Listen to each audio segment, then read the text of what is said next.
የአርቲስት ቴሌቪዥን የስራ ኃላፊዎች ከቴዲ አፍሮ አዲስ አልበም ስምምነት ጋር በተያያዘ ማብራሪያ እንዲሰጡ ተጠየቁ። የአርት ቴሌቪዥን የስራ ኃላፊዎች ከድምፃዊ ቴዎድሮስ ካሳሁን ወይም ቴዲ አፍሮ አዲስ አልበም ጋር በተያያዘ ከገቡት ስምምነት አኳያ ማብራሪያ እንዲሰጡ በኢትዮጵያ መገናኛ ብዙሃን ባለስልጣን መጠየቃቸው ተሰምተዋል። ትላንት ማክሰኞ ሚያዝያ 6 2018 ከምሽቱ 12 ሰዓት ጀምሮ ሊሰጥ የነበረው የቴዲ አፍሮ አዲሱ አልበም ኢቶሪካ ጋዜጣዊ መግለጫ በይፋ ታግዷል።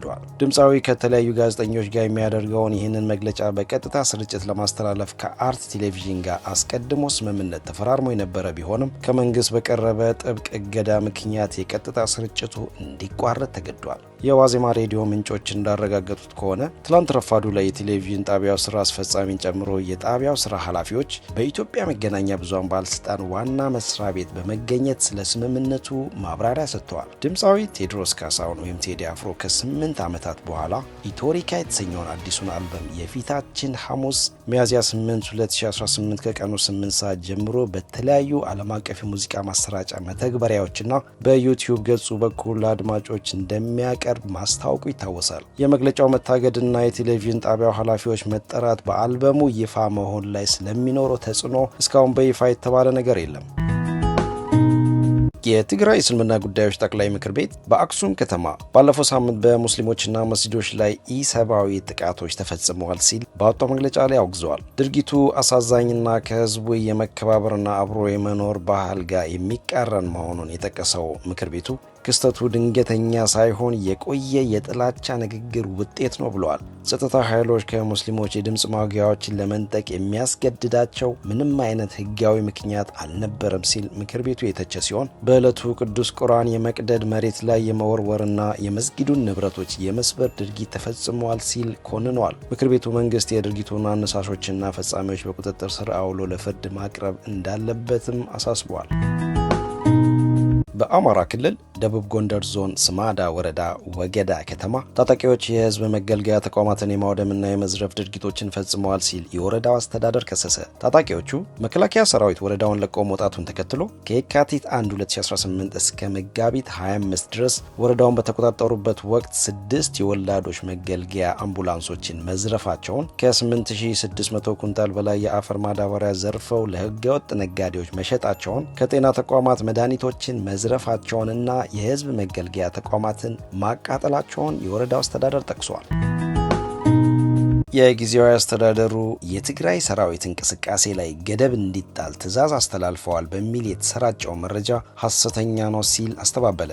የትግራይ ጊዜያዊ አስተዳደር ባለስልጣናት የሰራዊት እንቅስቃሴ ላይ ገደብ እንዲጣል ትዕዛዝ አስተላልፈዋል በሚል በማህበራዊ ሚዲያ የሚዘዋወረውን ሰነድ መሰረተ ቢስ የተቀነባበረና ሐሰተኛ ሲል አጣጣለው። አስተዳደሩ ሰነዱ ሆን ተብሎ አለመረጋጋትን ለመፍጠርና ህዝብን ለማሳሳት የተዘጋጀ መሆኑንም አስጠንቅቋል። ጊዜያዊ አስተዳደሩ ባወጣው መግለጫ ለአስተዳደሩ ተሰጥቶ የተሰራጨው ደብዳቤ መሰረተ ቢስ ፈጠራና የተለመደ የማጭበርበር ድርጊት ነው ብሏል። ይህ ማስተባበያ የወጣው በትግራይ ክልል ውስጥ የአመራር መከፋፈል፣ የመፈንቅለ መንግስት ዝግጅት እንዲሁም በወታደራዊ መዋቅሮችና በመገናኛ ብዙሃን ላይ ያነጣጠሩ መመሪያዎችን የያዘ ሰነድ በስፋት መሰራጨቱን ተከትሎ ነው።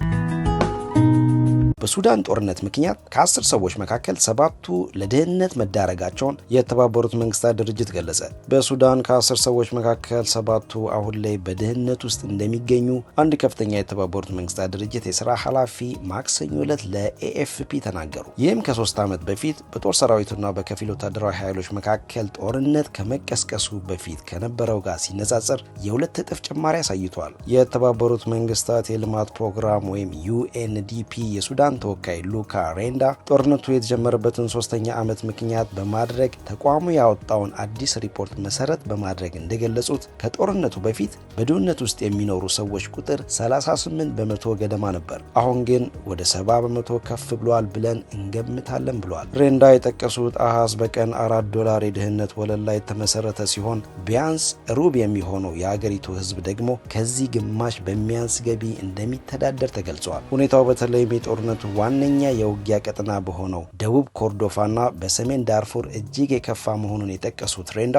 በእነዚህ አካባቢዎች ከ70 እስከ 75 በመቶ የሚሆነው ህዝብ በችግር ውስጥ እንደሚገኝ አክሏል። ወደ አራተኛ ዓመቱ የተሸጋገረው በሱዳን ጦርና በፈጥኖ ደራሽ ኃይል ወይም RSF መካከል የሚካሄደውን ጦርነት በ10 ሺዎች የሚቆጠሩ ሰዎችን ለህልፈት ዳርጓል። ከ11 ሚሊዮን በላይ ሰዎችን አፈናቅሏል። እንዲሁም በርካታ አካባቢዎችን ለረሃብ አጋልጧል።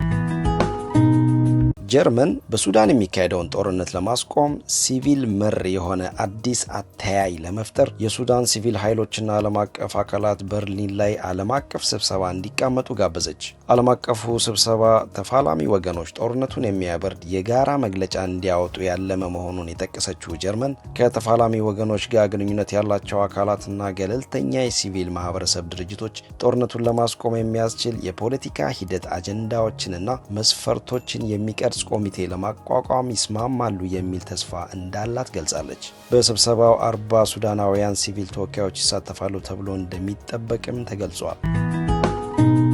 አሜሪካ የኢራን ወደቦችን መውጫና መግቢያ ሆርሙዝ ወሽመጥ ላይ ከትላንት ጀምሮ ሙሉ በሙሉ መዝጋቷን አስታወቀች። ኢራን በበኩሏ የአሜሪካ ድርጊት የባህር ላይ ውንብድና ነው በማለት አውግዛለች። ሆኖም እገዳው ከኢራን ውጭ የሆኑ ወደቦችን በሚጠቀሙ ነዳጅ ጫኝ መርከቦች ላይ ተፈጻሚ እንደማይሆን አሜሪካ ገልጻለች። ይህንኑ ተከትሎ የዓለም አቀፍ የነዳጅ ዋጋ መለኪያ የሆነው የብሬንት ነዳጅ ከትላንት ጀምሮ 7 በመቶ ከፍ ብሎ በአንድ በርሜል ወደ $102 ከ25 ሳንቲም አሻቅቧል።